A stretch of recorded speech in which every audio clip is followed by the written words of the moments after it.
सौतेली बहनें रंगापुर नाम के गांव में शालिनी नाम की एक औरत रहा करती थी। उसे दो बेटियां थी। एक का नाम था शिवानी और दूसरी का सुहानी।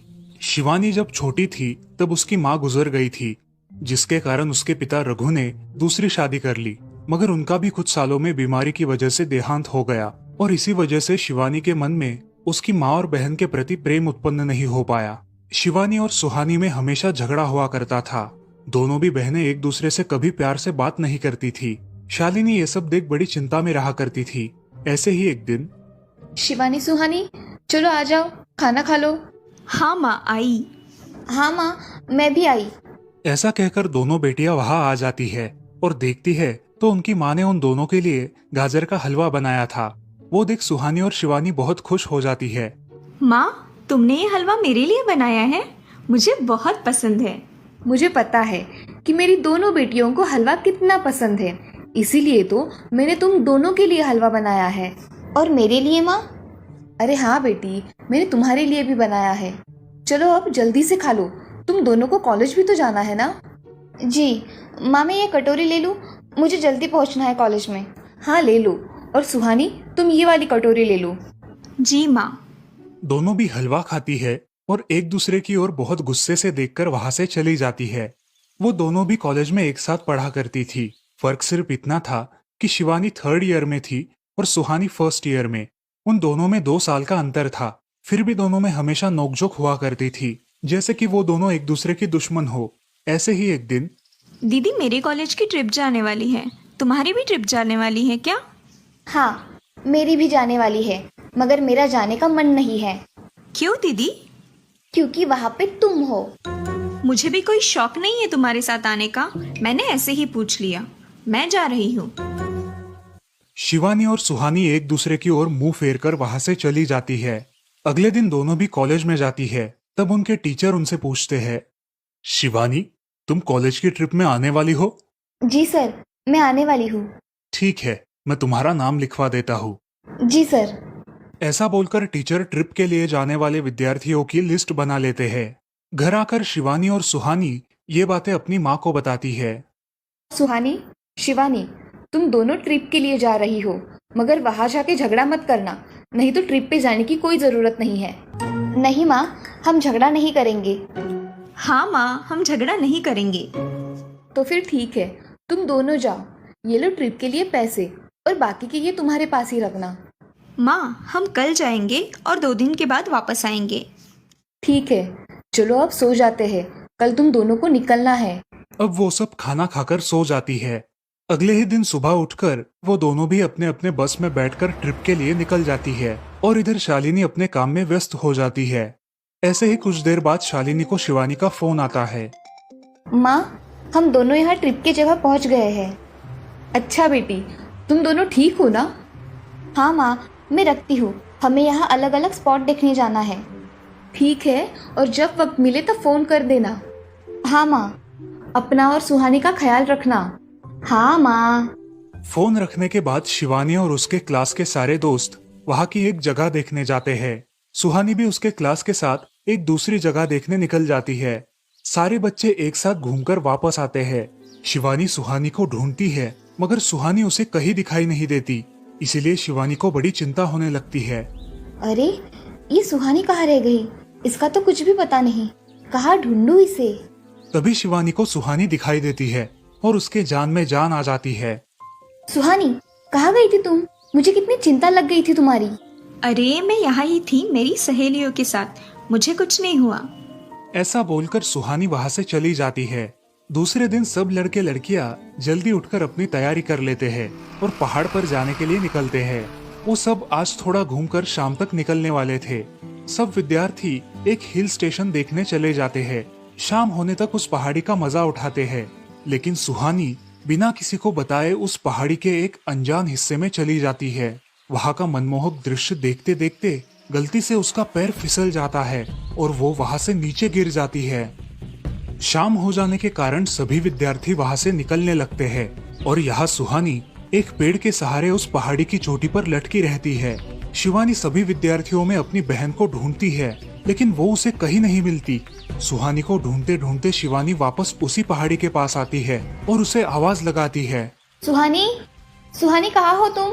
दीदी मैं यहाँ हूँ, बचाओ मुझे, मैं यहाँ हूँ। सुहानी की आवाज की ओर जाते ही उसे पता चलता है कि सुहानी पहाड़ी पर लटकी है। ये सब देखकर शिवानी बहुत घबरा जाती है। शिवानी अपनी पूरी ताकत लगाकर उसे ऊपर खींच लेती है। तुम यहाँ क्यों आई थी? अगर तुम्हें कुछ हो जाता तो मैं क्या करती? माँ को क्या जवाब देती? दीदी मेरा पैर फिसल कर मैं वहाँ गिर गई। मैंने बहुत आवाज दी मगर मेरी आवाज किसी ने नहीं सुनी। तुम ढूंढती हुई आई और मुझे बचा लिया। तुम दुनिया की बेस्ट दीदी हो। हाँ सुहानी, चलो अब घर जाने के लिए देर हो जाएगी, बस निकल जाएगी। सुहानी को ऊपर खींचते वक्त शिवानी के हाथ पर बहुत सारे जख्म हो गए थे, इसीलिए सुहानी अपनी ओढ़नी फाड़कर उसके हाथ पे बांध देती है और अब वो दोनों बस के पास चले जाते हैं। क्या हुआ है शिवानी, हाथ से खून बह रहा है तुम्हारे? कुछ नहीं सर, मैं वहाँ पे गिर गई थी, अब मैं ठीक हूँ। टीचर और सारे छात्र गाड़ी में बैठकर घर जाने के लिए निकलते हैं। घर आने के बाद शिवानी सारी हकीकत अपनी माँ को बताती है और वो सब सुनकर माँ दोनों को गले लगाकर रोने लगती है। तुम दोनों एक दूसरे के साथ होते हो, इसीलिए मुझे कोई टेंशन नहीं रहता, मगर मेरी बच्चियों खुद का भी ख्याल रखा करो। उस दिन के बाद दोनों सौतेली बहनों ने अपने बीच की सब नोकझोंक बंद कर दी और हंसी खुशी सगी बहनों की तरह रहने लगी। दोस्तों, इस कहानी से हमें ये सीख मिलती है कि हम सबको एक दूसरे के प्रति द्वेष की भावनाएं छोड़कर प्यार से रहना चाहिए। चंदनपुर नाम के गांव में चंपा नाम की एक औरत रहती थी। पति, 2 बच्चे और एक बेटी, ऐसा उनका पूरा परिवार था। उसका पति श्रीधर पोस्ट ऑफिस में जॉब करता था। उसके कमाई से ही घर चलता था। चंपा ने अपने घर के सामने एक छोटी सी दुकान खोल के रखी थी। उससे उसे जो भी मुनाफा होता वो अपनी बेटी की शादी के लिए जमा करके रखती। ऐसे ही बहुत दिन बीत जाते हैं। अब बच्चे भी बड़े हो जाते हैं। बड़ा बेटा अशोक डॉक्टर और छोटा बेटा रवि वकील बन जाता है और दोनों अपनी ट्रेनिंग पूरी करने लगते हैं। एक दिन उनकी बहन ज्योति के लिए एक अच्छा रिश्ता आता है और ज्योति की शादी पड़ोस के गांव के सरपंच जी के बेटे से हो जाती है। ज्योति बहुत ही कामचोर और गुस्सा करने वाली होती है। इसी कारण उसके ससुराल से उसे निकाल दिया जाता है। वो अपने पति को लेकर अपने मायके रहने आती है। अब चंपा का जमाई दुकान चलाता है और चंपा और ज्योति आराम से वहाँ रहती है। अरे ज्योति, जरा अपने कामचोर पति को कुछ काम करना क्यों नहीं सिखाती हो? कुछ काम का नहीं है वो। अरे हाँ माँ, उनके पिताजी ने तो उन्हें ही घर से निकाल दिया और हमारे माथे मर दिया। जाने दो, पति है। माँ और बेटी इसी तरह तानेबाजी करती रहती। अब बड़े बेटे अशोक की शादी उन्हीं के गांव के एक लड़की से करा दी गई, लेकिन उस लड़की से भी चंपा बहुत काम करवाती और वो बेचारी सासू माँ का आदर करके सब काम चुपचाप करती थी। एक दिन वो काम करके थक गई और एक जगह पर बैठ गई। ए कामचोर कमला, इतना सारा काम पड़ा है घर में, क्या वो तुम्हारा बाप आके करेगा? चलो उठ, काम कर। हाँ हाँ माँ जी, करती हूँ। ऐसा कह के कमला अपने काम पर लग जाती है और सारा काम खत्म कर देती है। चंपा अपने बेटे अशोक से घर आने के बाद चुगलियां किया करती थी। अशोक घर आकर कमला को बहुत भला बुरा कहता और कभी कभी तो उस पर हाथ भी उठाया करता था। ये सब रवि देखा करता था और रवि को बहुत बुरा लगता था। अशोक मारने आता तो रवि बीच में पड़ जाता और माँ बाप को डांटता था और वही झगड़ा खत्म हो जाता था। ऐसा बहुत दिन चलता रहा। रवि को रंजना नाम की एक लड़की बहुत पसंद थी, जो कि एक न्यूज रिपोर्टर थी। क्या तुम मुझसे शादी करोगी? मुझे तुम बहुत पसंद हो। हाँ, मगर रवि, तुम्हारे घर में तुम्हारी माँ का बर्ताव मुझे बिल्कुल पसंद नहीं है, इसीलिए पहले तुम इसका कोई हल निकालो। अरे रंजना, मैं हूँ ना तुम्हारे साथ, तुम्हें टेंशन की क्या बात है? मगर रवि, तुम भी अगर मुझे मारने पीटने लगे तो मैं तुम्हें कोर्ट में खींचूंगी। अरे हाँ बिल्कुल, वो तो तुम्हारा अधिकार है। अगले दिन रवि अपने घर में रंजना के बारे में बताता है। रवि की माँ चंपा उसे साफ मना कर देती है।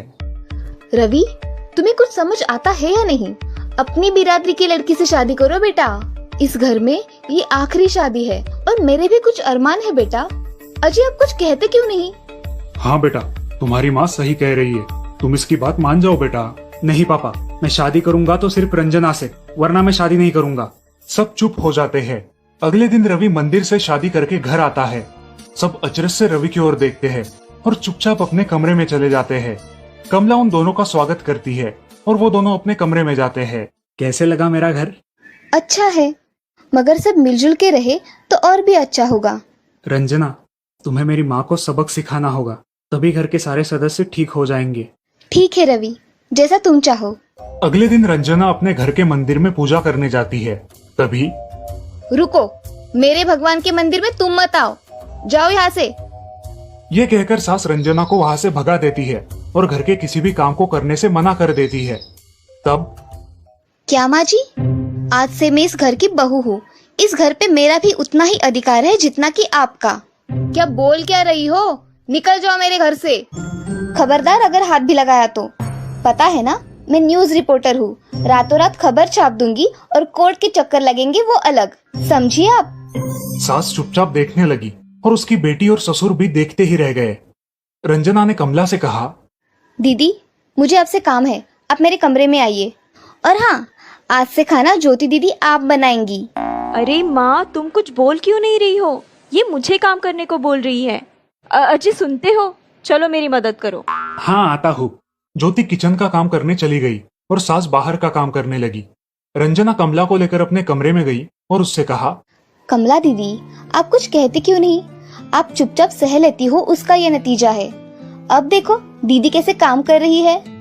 आप कुछ काम करती थी क्या शादी के पहले? नहीं रंजना, मगर अब घर से ही अपना खुद का कुछ व्यवसाय शुरू करने का सोच रही हूँ। बहुत अच्छे दीदी, अब आप किसी से मत डरिए, हम हैं आपके साथ। सच में किसी के साथ होने का कितना महत्व होता है। अब उसकी सासू माँ ही घर के सारे काम करने लगी थी और ज्योति को काम करवाने की वजह से ज्योति भी अपने ससुराल जाने की सोच रही थी। अजी, यहाँ तो काम वाली से भी ज्यादा बुरी हालत हमारी हो गई है। चलो हम हमारे घर चलते हैं, सब है हमारे यहाँ। अरे रे, आप कहाँ चली? अभी भी काम बाकी है। ज्योति का पति रंजना से धन्यवाद कहता है और ज्योति को लेकर अपने घर चला जाता है। अब सासू माँ एक दिन पूरा काम करके इतना थक जाती है कि उसके बदन में बहुत दर्द होने लगता है। तब दोनों बहू सास के पास चली आती है और एक बहू सास के पैर दबाती है तो दूसरी बहू सर दबाती है। सासू माँ उठकर रोने लगती है। मुझे माफ कर दो मेरी बेटियों, अब से कभी ये गलती नहीं होगी। सास को उसके किए पर पछतावा होता है और ये देखकर घर के सभी सदस्य बहुत खुश हो जाते हैं। रवि और रंजना भी बहुत खुश होते हैं। वाह बहू, जो आज तक नहीं हुआ वो तुमने करके दिखाया। बहू हो तो ऐसी। रंजना अपने बर्ताव के बदले माफी मांगती है और अब सब लोग खुशी खुशी रहने लगते हैं।